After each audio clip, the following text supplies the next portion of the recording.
जिंदगी के हर तपिश को मुस्कुरा कर झेलिए। जिंदगी के हर तपिश को मुस्कुरा कर झेलिए। धूप कितना भी तेज हो समंदर सूखा नहीं करते। नमस्कार दोस्तों, स्वागत है आपका अपने यूट्यूब चैनल टीचिंग एग्जाम पर।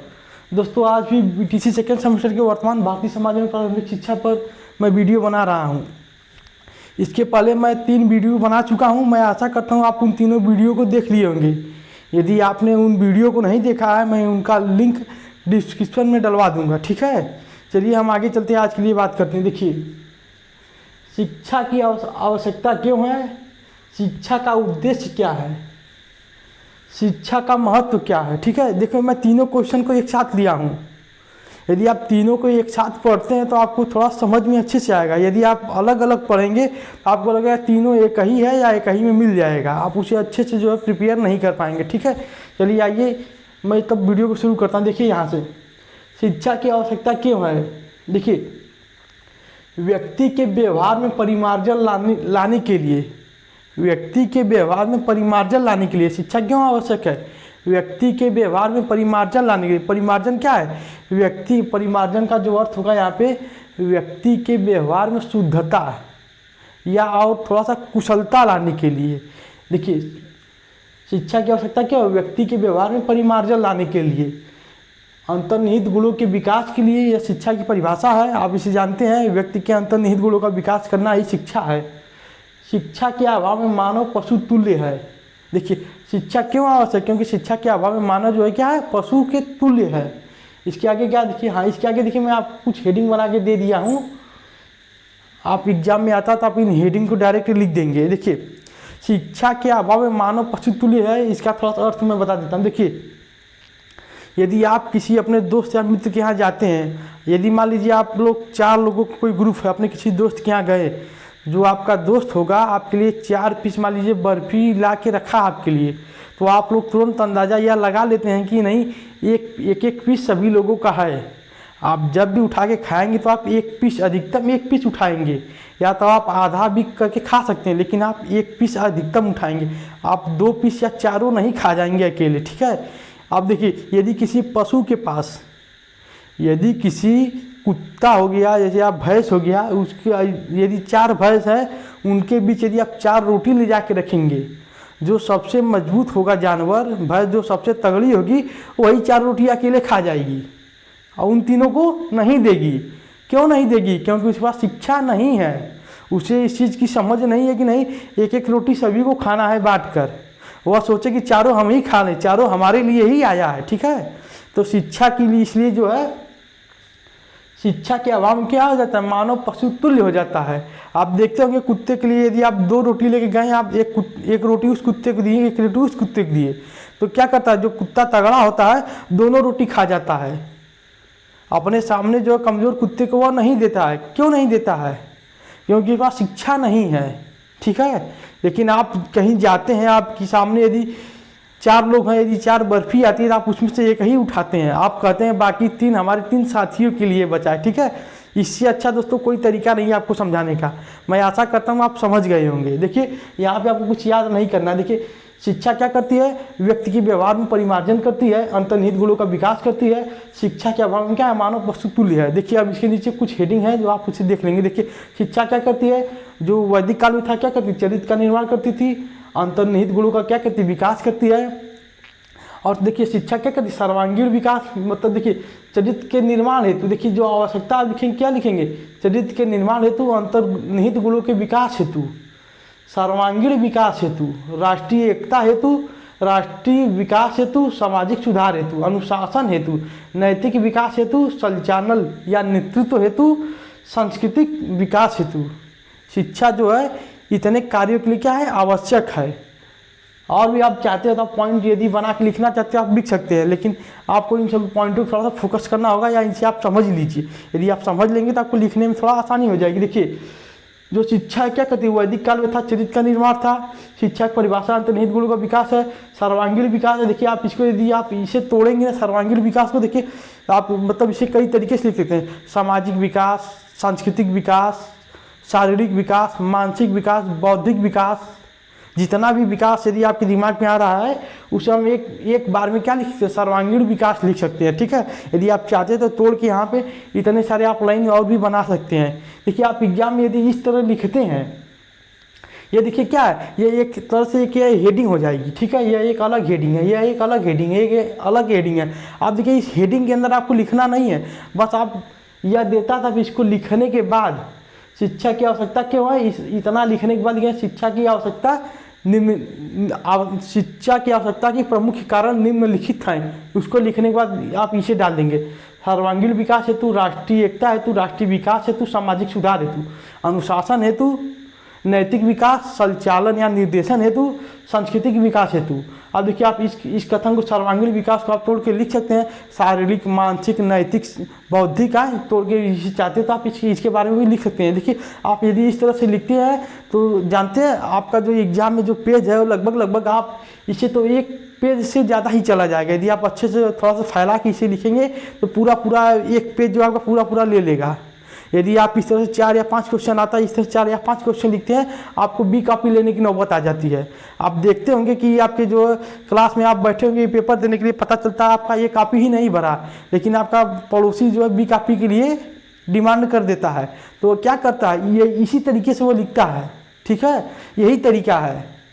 आप भी चाहते हैं यदि करने के लिए तो आप भी इसे करके देख सकते हैं। यदि आप एक अच्छा सा नोट्स बना रहे होंगे, आप नोट्स में बनाएंगे तो आपका ये लगभग एक पेज ही भर जाएगा। ठीक है, चलिए मैं आगे चलता हूँ। देखिए शिक्षा का उद्देश्य क्या है, देखिए शिक्षा का उद्देश्य क्या है, इसके बारे में आइए देखते हैं। देखिए उद्देश्य, तो पहले हम जानते हैं उद्देश्य किसे कहते हैं। उद्देश्य क्या होता है, यदि आप उद्देश्य जान जाएंगे तो शिक्षा का उद्देश्य आपको समझ में आ जाएगा। देखिए उद्देश्य एक क्या होता है, पूर्व निर्धारित लक्ष्य होता है। उद्देश्य एक पूर्व निर्धारित लक्ष्य है जो किसी कार्य को करने के लिए प्रेरित करता है। उद्देश्य क्या होता है, उद्देश्य एक पूर्व निर्धारित लक्ष्य होता है जो आपको किसी कार्य को करने के लिए क्या करता है, प्रेरित करता है, या किसी कार्य के प्रति आपके व्यवहार को क्या करता है, प्रेरित करता है।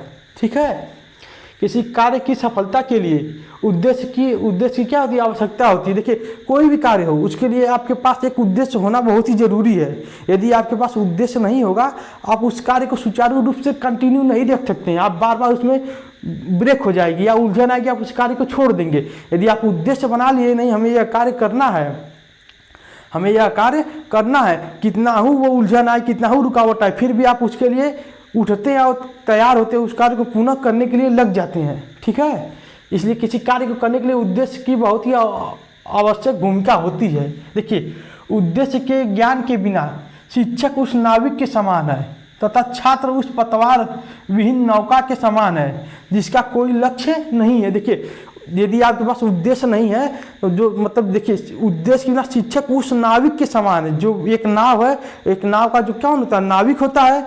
यदि देखिए आपका कोई उद्देश्य नहीं है, शिक्षक क्या है, उस नाविक के समान है। और छात्र कौन है, उस नाव पे सवार उस नाव पे सवार पतवार विहीन है, जिसका उस समुंदर में जो है जिनका कोई कुछ ठिकाना नहीं है, वो किधर जाएंगे, वो लहर से बीच में ही घूमते रह जाएंगे। लहर मारेगी इधर, लहर मारेगी उधर, उनका कोई लक्ष्य निश्चित नहीं है। ठीक है, यदि इस प्रकार से आप इसको लिखेंगे ना तो बहुत ही अच्छा प्रभाव पड़ेगा एग्जामिनर के ऊपर। आप कोशिश करिएगा आप इसको इसी प्रकार में लिखें। ठीक है, इसकी जो है उद्देश्य, पहले आप उद्देश्य क्या है, पूर्व निर्धारित लक्ष्य होता है। किसी कार्य को करने के लिए आपको एक पूर्व निर्धारित लक्ष्य स्थापित करना होगा।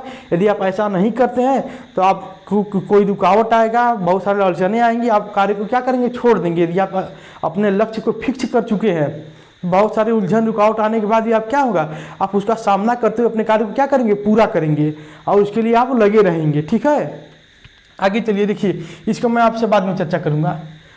शिक्षा का महत्व बताइए। देखिए शिक्षा का क्या महत्व है, अब तक तो आपने शिक्षा के बारे में पढ़ते आ रहे हैं, शिक्षा की आवश्यकता, उद्देश्य, अब उसका महत्व क्या है। देखिए उसके महत्व के बारे में जानते। देखिए आधुनिक युग में शिक्षा का महत्व उतना ही महत्वपूर्ण है जितना एक पौधे के लिए मिट्टी व पानी का है। ठीक है, आधुनिक युग में शिक्षा का महत्व उतना ही महत्वपूर्ण है जितना कि एक पौधे के लिए मिट्टी और पानी का है। ठीक है, देखिए आगे चलिए। शिक्षा सभी मनुष्यों के प्रगति के लिए आवश्यक है। शिक्षा न केवल हमारे नैतिक, चारित्रिक तथा हमारे नैतिक चरित्र का विकास करती है, अपितु हमारे सोचने व समझने की क्षमता का विकास करती है। देखिए, जो शिक्षा क्या है, सभी मनुष्यों की प्रगति के लिए आवश्यक है। शिक्षा केवल हमारे नैतिक चरित्र का विकास नहीं करती, अपितु हमारे सोचने व समझने की क्षमता का विकास करती है, अर्थात हमें स्वतंत्र बनाती है। शिक्षा क्या करती है, हमें स्वतंत्र बनाती है। शिक्षा का यही तो महत्व है कि वो हमें क्या करती है, हमें स्वतंत्र बना देती है।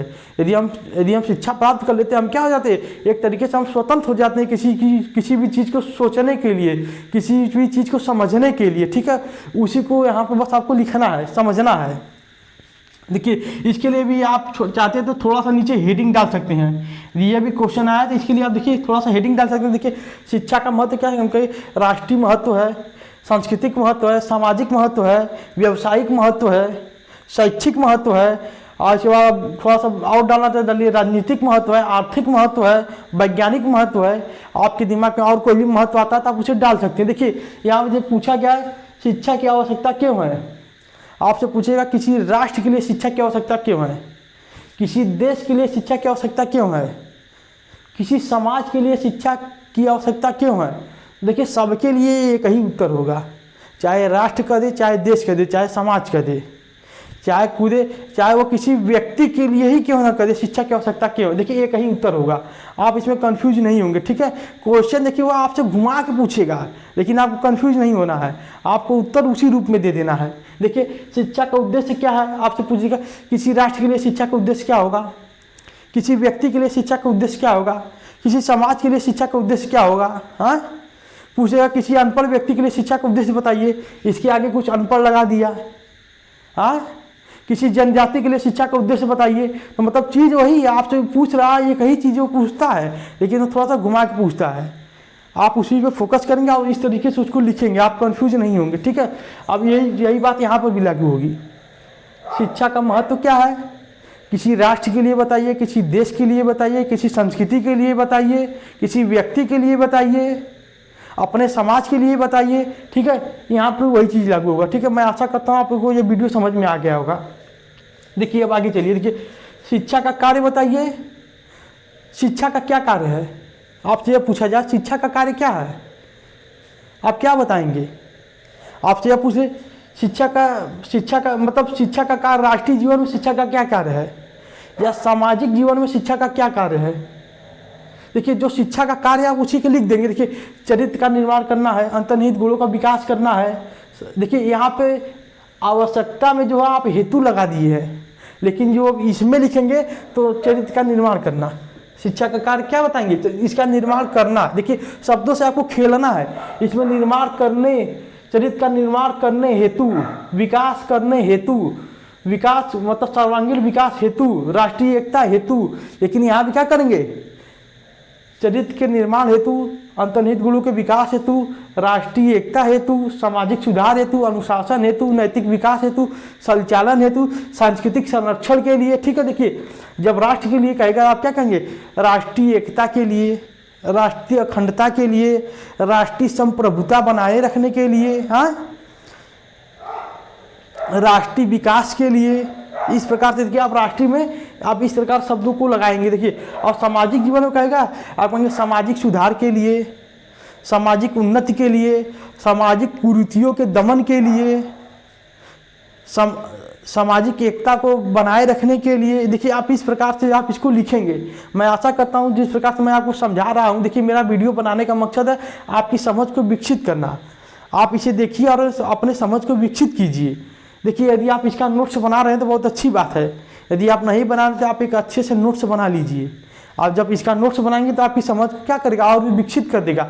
आपसे एग्जाम में क्वेश्चन कितना हो घुमा के पूछ ले, कितना हो अलग टाइप में पूछ ले, या क्वेश्चन जो मैं बता रहा हूँ उसके अलावा कोई और क्वेश्चन आ गया तो आप क्या करेंगे, यदि आपकी समझ को विकसित हो जाएगी, आप बस उसका कीवर्ड पकड़ेंगे और तुरंत उत्तर दे देंगे। ठीक है, देखिए, यदि आपसे पूछ लिया जाए प्राथमिक शिक्षा क्या होती है, यहाँ पे है ना प्रारंभिक शिक्षा, बताइए प्रारंभिक शिक्षा क्या होती है, या प्राथमिक शिक्षा किसे कहती हैं। देखिए, प्रारंभिक शिक्षा या प्राथमिक शिक्षा, यदि प्रारंभिक शिक्षा पूछेगा आप कहेंगे प्राथमिक शिक्षा को प्रारंभिक शिक्षा कहते हैं, या प्राथमिक शिक्षा देगा तो आप कहेंगे प्रारंभिक शिक्षा को हम क्या कहते हैं, प्राथमिक शिक्षा कहते हैं। या दूसरे शब्दों में देखिए, प्राथमिक शिक्षा किसे कहते हैं? देखिए, आधारभूत शिक्षा को हम क्या कहते हैं? प्राथमिक शिक्षा कहते हैं।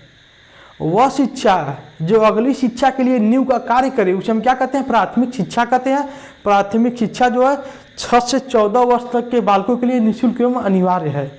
ठीक है, आप इस प्रकार से लिख सकते हैं। आपके संविधान में जो शिक्षा की वर्णन किया गया है, शिक्षा की विशेषता आपको इतने सारे बताए गए हैं। आप जो कुछ लिखना चाहते हैं, आप स्वतंत्र लिखने के लिए आप अपने से भी लिखना सीखिए। ठीक है, आपके देखिए ये क्वेश्चन होगा, प्राथमिक शिक्षा किसे कहते हैं, इसके बारे में आप लिखेंगे यदि आप नोट्स बना रहे हैं। ठीक है, देखिए इस समय लगभग रात्रि के 12 बज रहे हैं, लगभग घर पे सभी लोग सो रहे हैं और मैं आपके लिए यहाँ पे वीडियो बना रहा हूँ। ठीक है, तो मेरे इस प्रयास को आप लोग जो है थोड़ा शेयर करिए इस वीडियो को, ताकि ज़्यादा से ज़्यादा लोगों के पास पहुँचे, उनके समझ को क्या करिए विकसित हो। ठीक है, आज का वीडियो मैं यहीं पे समाप्त करता हूँ। मिलेंगे किसी अगले वीडियो में, तब तक के लिए धन्यवाद।